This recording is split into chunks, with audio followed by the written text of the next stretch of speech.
my name is ZeBirdBrain and today we are talking about LACKADAISY, but more specifically the lacquer recipe. Like, how did we come up with this specific look, reminiscent of the 1970s era of animation, also called the Xerox era.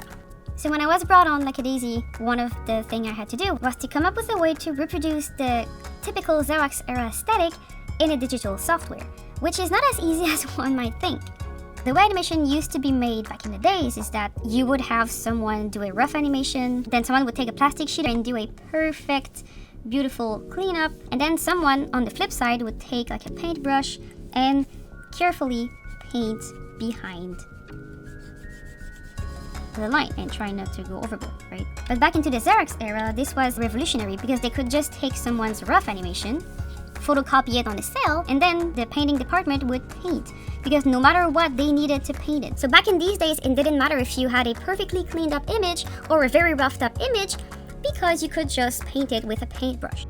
In digital animation, it does matter, because to paint the zone, instead of painting it with a brush, we just click on a paint bucket and we fill the zone. So this is countless of hours that we don't need to spend brushing paint. In digital animation, if you have a very textured rough with a textured brush, and you kind of like do something like that, and you try to fill it with a bucket, usually, depending on the software, you're gonna end up with something like this.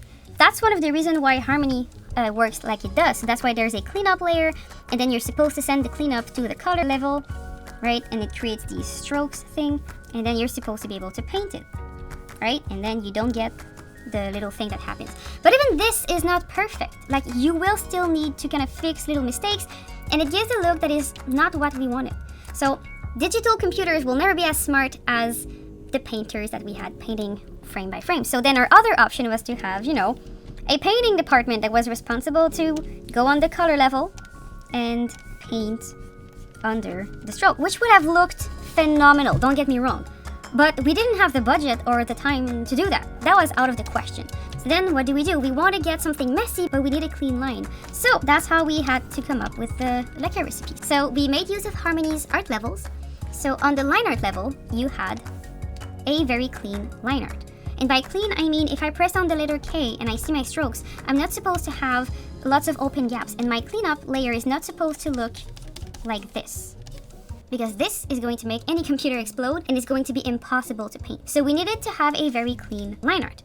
And then using that clean line art, we would do the painting. And the paint is done in vectors, so that's why it's pretty cool to look at, let's be honest. And it's very clean. So because we had a clean cleanup, we had a clean color, and the color step was so fast.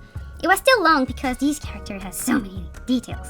But it was less long than imagine if I had to paint these things and details and everything one by one. It would have been crazy. So cleanup was more tedious, but color was going faster. And then when this was done and approved, we would get on the overlay level, and this is where we added the lines after. So no, we didn't just color the rough animation in. No, we didn't just slap the rough animation on top of our cleanup and stuff. This was done with intention, and it was an artistic choice of the cleanup artist who was responsible for the scene. Now, it wasn't just random lines at random places. Like, there was rules. It was, like I said, an intention. I was a lead cleanup on LACKADAISY, and I can watch the pilot, and I can kind of tell who cleaned up each scene by how they did these lines. Nobody did them exactly the same way because nobody draws the same, right? So some people, when they would do this kind of cleanup, maybe they would like make balls for the shoulders and then link them like this. When I draw, I tend to draw more in like a silhouette approach, so I would try to accentuate the action lines of the character, just like I did in that scene. So in that scene, Freckle is taking Rocky and dragging him to the side like this. So I wanted to put emphasis on these cool action lines that the animators had in, because I'm pretty sure that it was also their intention to have very strong action lines. And also to follow my body's natural movement, I would often just flip the scene if I had to. And then for Freckle, how I would do this line on top, you know, after I made sure that my cleanup was clean, my color was done, I would go here on the overlay level, and I would start to kind of sculpt the drawing frame by frame to make it have a better flow. So I would start to draw here, and I would try to bring back the energy that the rough animation had, because oftentimes when we clean up, we do lose some energy, and that's what I wanted to bring back. And if you watch the pilot, you're going to see that if the characters are calm and composed and things are cool, there is less crazy line work going on. It's more subtle. in that scene, they were surprised they were being attacked by someone with a shotgun, right? So that's why the line is a bit more hectic, especially when he drags him. There's a lot of quick movement. This is when we decided to bring back a lot of the sketchiness. Like I said, this sketchiness was added on top, and it was a decision of the cleanup artist because this is the normal line and this is with the extra lines added. So we are trying to bring back a lot of what was lost in the transition. So it was all decisions that we made ourselves.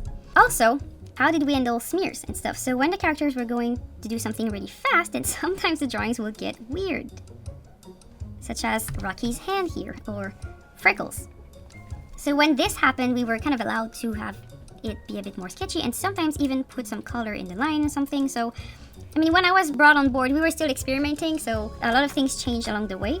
But when I did that scene, that was the intention, and maybe you want to reproduce that for your own short or something. It is not something we want to keep hidden. If this helps anyone do their project, I mean, it's just a technique.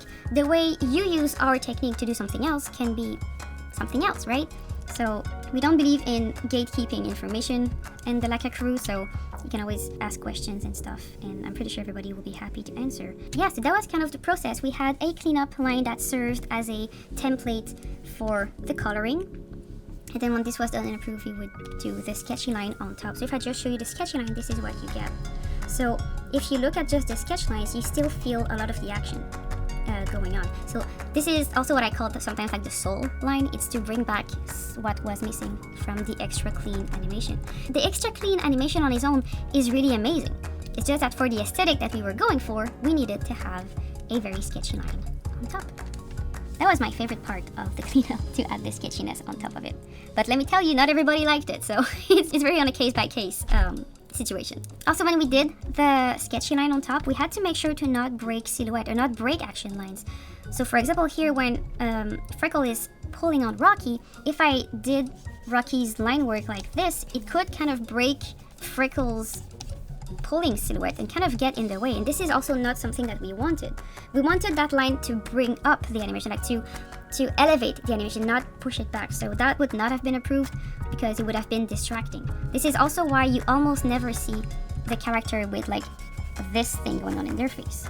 If we did do like the classic cross on someone's face, which they had in animation, but we didn't want to put it in here because it's too distracting. So if they did it, we would try as a rule to have it not mess around with the eye direction. So I hope this was helpful and it gives more insight on how we kind of did our short film, because I've been hearing so much of like, oh, these animators are so lazy, they just put in the rough and colored it. Ew, this is so ugly, like they forgot to remove the lines. I just want to say that all of these lines that you see on screen, each and every one of these simple lines, they had direction, they had intention, and they were made by the heart of the artist drawing them. You guys, making animation is so expensive and it's so time consuming that when you look at an animation palette, you've better be into the mindset that every line that you see on screen has an intention.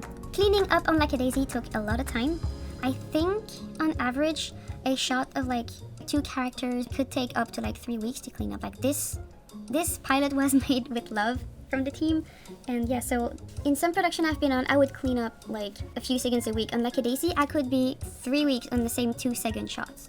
Right, this is how much work and devotion that went into this pilot, and we are really happy of the reception it has gotten. It kind of makes it really feel worth it. So yeah, cleaning up on LACKADAISY was really tedious, but I'm proud I was part of it. Have a nice day!